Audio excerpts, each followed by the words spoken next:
पर आशीर्वाद देते नजर आ रहे हैं। मध्य प्रदेश के अगले मुख्यमंत्री को ये तस्वीर इस वक्त आपको दिखा रहे हैं और देखिए पर्यवेक्षक के तौर पर पहुंचे थे हरियाणा के मुख्यमंत्री खट्टर साहब, वो यहां पर शुभकामनाएं दे रहे हैं। मध्य प्रदेश के भारतीय जनता पार्टी के प्रदेश अध्यक्ष बीडी शर्मा यहां पर आपको मंच पर नजर आ रहे हैं। डॉक्टर मोहन यादव को कैलाश विजय वर्गीय यहां पर शुभकामनाएं दे रहे हैं। इनमें से कई वो चेहरे हैं जिन चेहरों को लेकर तमाम तरीके के कयास पिछले 7-8 दिन से लग रहे थे। उन चेहरों में कैलाश विजय वर्गीय भी एक नाम था, बीडी शर्मा भी एक नाम था, लेकिन अब नाम का ऐलान कर दिया गया है। विधायक दल के नेता के तौर पर डॉक्टर मोहन यादव चुने जा चुके हैं। उज्जैन से विधायक के तौर पर चुनते आ रहे हैं। साल 1982 से स्टूडेंट लीडर के तौर पर अपने पॉलिटिकल करियर की शुरुआत करते हैं। 1984 में अखिल भारतीय विद्यार्थी परिषद से जुड़ते हैं, उसके उज्जैन के नगर मंत्री बनते हैं साल 1984 में। साल 2004 तक आते, यानी 20 साल का जो ये राजनीतिक सफर है, ये भारतीय जनता पार्टी की प्रदेश कार्य समिति में सदस्य के तौर तक पहुंचाती है डॉक्टर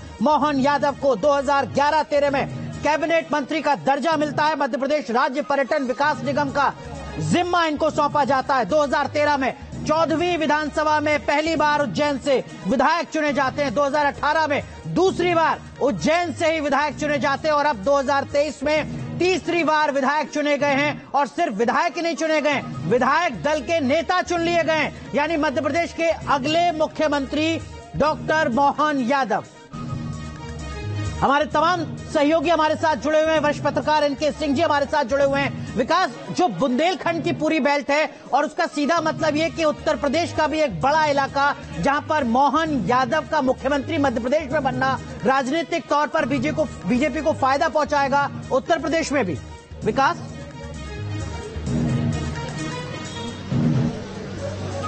जी बिल्कुल जी, देखिए जो मध्य प्रदेश का चुनाव हो, राजस्थान का या छत्तीसगढ़ का, ये उसको बीजेपी बिल्कुल सिर्फ विधानसभा चुनाव के तौर पर नहीं लड़ी थी। 2024 के सेमीफाइनल के तौर पर बीजेपी लेकर चल रही थी और तब से ही संकेत मिलने लगे थे कि जो भी गोटी यहाँ बैठा सीट सेट की जाएगी, चाहे वो नेतृत्व का हो या मंत्रिमंडल का हो या संगठन का हो, 2024 के हिसाब से ही होगा। तो ये तो पहले कतई मुमकिन नहीं था। पहले ही इस बात का था कि अगर शिवराज सिंह चौहान हटाए जाएंगे तो किसी अगड़ी जाति को व्यक्ति को मुख्यमंत्री बना दिया जाएगा, इसकी संभावना तो नगण्य थी और बीजेपी की तरफ से संकेत भी मिल रहे थे। लेकिन डॉक्टर मोहन यादव का जो नाम आया है, इसको ये काफी चौंका देने वाला है। उसी तरह चौंकाया जैसे मनोहर लाल खट्टर के नाम ने चौंकाया था और रघुवर दास के नाम ने चौंकाया था और उत्तराखंड में पुष्कर सिंह धामी के नाम ने चौंकाया था। लेकिन ये देखे कि टोटल ये कुछ शुद्ध रूप से क्षेत्रीय और जातीय समीकरण को साधने के लिए ऐसा किया गया है कि 2024 में सब कुछ ठीक रहे। जो बीजेपी की तरफ से संकेत मिल रहे थे, उनकी तरफ से कहा जा रहा था मेरे जैसे छोटे से कार्यकर्ता को हमारे सभी मित्रों ने मिलकर के और आपके मार्गदर्शन में जो जवाबदारी दी, यद्यपि मैं उस लायक नहीं हूँ, लेकिन आप सबका प्रेम, आपका आशीर्वाद, सहयोग मिलेगा तो निश्चित रूप से मैं कोशिश करूंगा। एक बार फिर आप सबका आभार, धन्यवाद। तो तस्वीरें इस वक्त हम दिखा रहे हैं आपको, ये मंच की तस्वीरें। विधायक दल के नेता के तौर पर चुने गए डॉक्टर मोहन यादव।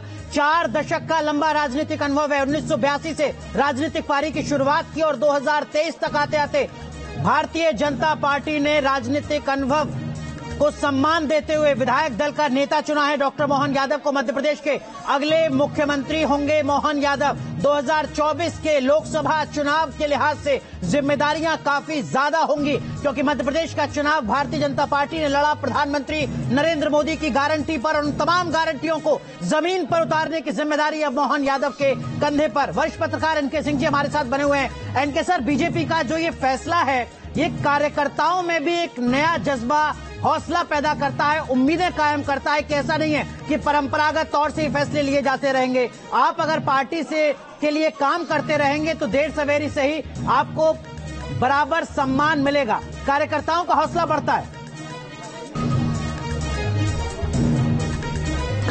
नहीं, इसमें एक ही चीज अंतर है अनुराग, कि लगातार सम्मान मिलेगा, लेकिन अगर आप देखिए तो शिवराज सिंह चौहान ने ऐसा कुछ भी गलत नहीं किया था कि उनको बदला जाए। लेकिन पॉलिटिकल स्ट्रेटजी के कंपल्शंस अलग अलग होते हैं। नतीजा ये होता है कि अचानक मोहन यादव को आप लाते हैं, वो विधानमंडल दल की पसंद होंगे, मुझे ऐसा नहीं लगता है। आज विधायक दल की जो मीटिंग हुई है, ये उनकी पसंद होंगे ऐसा मुझे नहीं लग रहा है। ये केंद्र की पसंद है और इस समय जो जो चीफ मिनिस्टर्स आ रहे हैं उनके पास एक ही मैसेज है, आप डिलीवर कीजिए।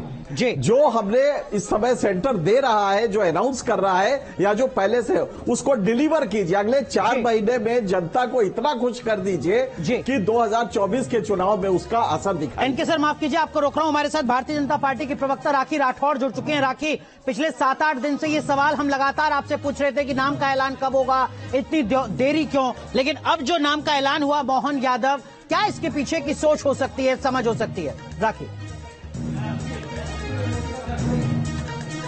देखिए, भारतीय जनता पार्टी एक लोकतांत्रिक व्यवस्था को फॉलो करती है। विधायक दल की बैठक हुई और उससे जो नाम निकल कर आया है वही नाम सबके सामने है। मोहन यादव जी को मैं बहुत बहुत बधाई देना चाहूंगी और साथ में देखिए एक संदेश देने का प्रयास किया है पार्टी द्वारा कि जो अनुशासित कार्यकर्ता हैं, जिन्होंने लगातार पार्टी के लिए काम किया, उनके लिए पार्टी सोचती है और सोच करके आगे ले जाने का काम जो है वो लगातार भारतीय जनता पार्टी में किया जाता है। आप देखिए छत्तीसगढ़ के अंदर भी जिस तरह से विष्णु साय जी का नाम आया, सरपंच से लेकर के राज्य के उच्चतम पद तक पहुंचने का जो उनका पूरा सफर रहा, उस सफर में अगर आप देखें तो अपनी काबिलियत के बूते पर उन्होंने इस काम को किया है और सिर्फ भारतीय जनता पार्टी ही ऐसी पार्टी है जहां पर यह संभव है। मैं बहुत बहुत बधाई देना चाहूंगी मोहन यादव जी को भी और मुझे पूरा विश्वास है कि जिस तरह से पिछले 18 सालों से मध्य प्रदेश में भारतीय जनता पार्टी की सरकार, सुशासन की सरकार चल रही है, उसी को आगे बढ़ाने का काम मोहन यादव जी भी करेंगे। ठीक है। एनके सर, आपने कहा कि विधायक दल की पसंद होंगे, इस पर आपको सवाल है सर, लेकिन 48% ओबीसी है मध्य प्रदेश में। 60 से 100 विधानसभा सीटों पर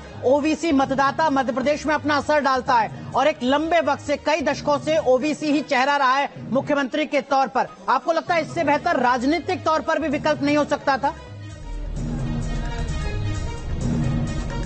नहीं, देखिए स्ट्रेटेजिकली बिल्कुल सही है, लेकिन इसको हम नैतिक रूप से न ले और ये ना कहे कि विधायक दल की पसंद थे वगैरह वगैरह, क्योंकि इसका कोई मतलब नहीं है।